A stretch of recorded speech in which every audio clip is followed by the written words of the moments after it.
Assalamu alaikum. Good morning, ladies and gentlemen. এই মুহূর্তে good morning in Bangladesh.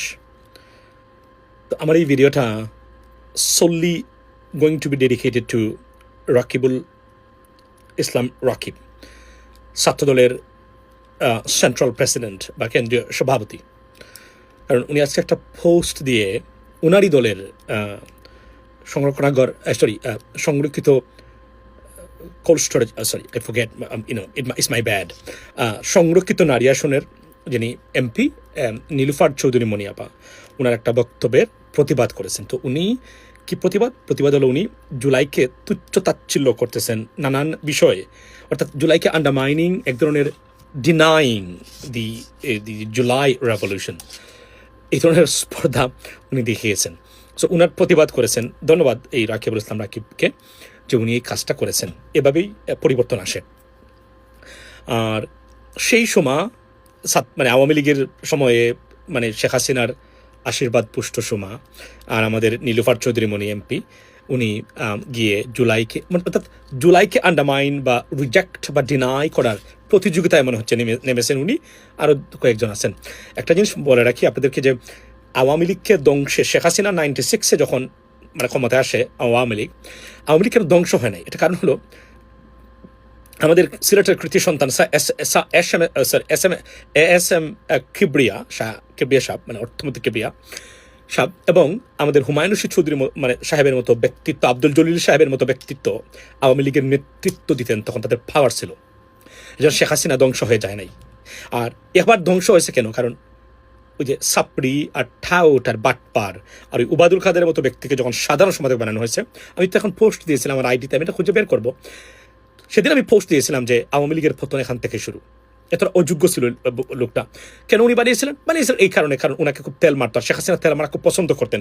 পৃথিবীতে যত স্বৈরাচার আছে, স্বৈরাচারদের সবচেয়ে বড় উল্লেখযোগ্য বা ক্যারেক্টারিস্টিক হলো তারা তেল মারাকে খুব পছন্দ করেন। তো এবং এই ধরনের মানুষকে তেল মারতে মারতে এমন ধ্বংস করেছিলেন যে আওয়ামী লীগকে আর ফেরাতে পারেন নাই, যদিও মূল ভূমিকারা পালন করেছে ভারত তাদের নিজেদের স্বার্থে। তো আপনারা যে নীলুফার চৌধুরী মনি আপা, আপনাকে বলি আপনি একটু কন্ট্রোলে থাকবেন, এটা ভালো। আপনি যদি বেশি কথা বলতেই চায় গড়ে আপনার হাজব্যান্ডের সাথে বলবেন, বাহিরে বললে সমস্যা হবে। আর আমরা জুলাইকে অস্বীকারী কোনো ব্যক্তিকে আমরা কিন্তু ইজিলি নেব না। জুলাইয়ের পরবর্তী সময় নানান ঘটনা ঘটেছে। যারা খেতে পারতো না এখন তারা গুলশানের মতো জায়গাতেও থাকে। I understand that it did happen. We're not rejecting or denying that, but it happens. When something happens, like a revolution, something like that, there are many good people there who could take advantage out of it, but not all of them, some of them. But it doesn't mean that you can reject the entire process or movement. জুলাইয়ের কারণে আজকের যিনি আমার পিছনে ছবি আছে মাননীয় প্রধানমন্ত্রী তারেক রহমান, উনি প্রধানমন্ত্রী। জুলাইয়ের কারণে বাংলাদেশের ইতিহাসে একজন রাজনীতিবিদ প্রধানমন্ত্রী ছিলেন যে এমন সম্মান নিয়ে মরতে পেরেছেন। শুধু এইটুকু বললাম, আর কিছু বলবো না আমি আপনাকে।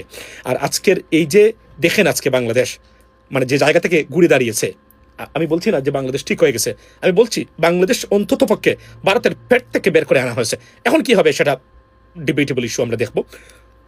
কিন্তু জুলাইকে অস্বীকার করবেন আপনি, we're not going to tolerate it, that's mind it. হ্যাঁ, জুলাই পরবর্তী সময় অনেকগুলো ঘটনা ঘটেছে যেগুলো আপনি উদাহরণ হিসেবে বলতে পারেন, এই করেছে সেই করেছে। I understand that, বলছি আমি পৃথিবীতে যখন এই ধরনের 1971 স্বাধীনতার পরেও মুক্তিযুদ্ধের পরে সব মুক্তিযোদ্ধা আত্মীয় স্বজন কি স্যাক্রিফাইস করেছে, অনেকে মারাত্মক ধরনের অ্যাডভান্টেজ নিয়েছে। ইট হ্যাপেন্স, বাট এটা একটা যেন সিস্টেমে আসে, এটাই আমাদের বক্তব্য। বা যারা নিয়েছেন তাদেরকে যেন চিহ্নিত করা হয়।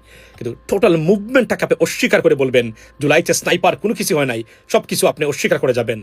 এই জুলাইয়ের স্বার্থ নিয়ে সংসদে গিয়ে, সুফল নিয়ে সংসদে গিয়ে এই কথা বলবেন, এটা অকৃতজ্ঞতা হতেই পারে না। আপনাকে আবার বলছি, বিএনপিকে বিপদে ফেলবেন না।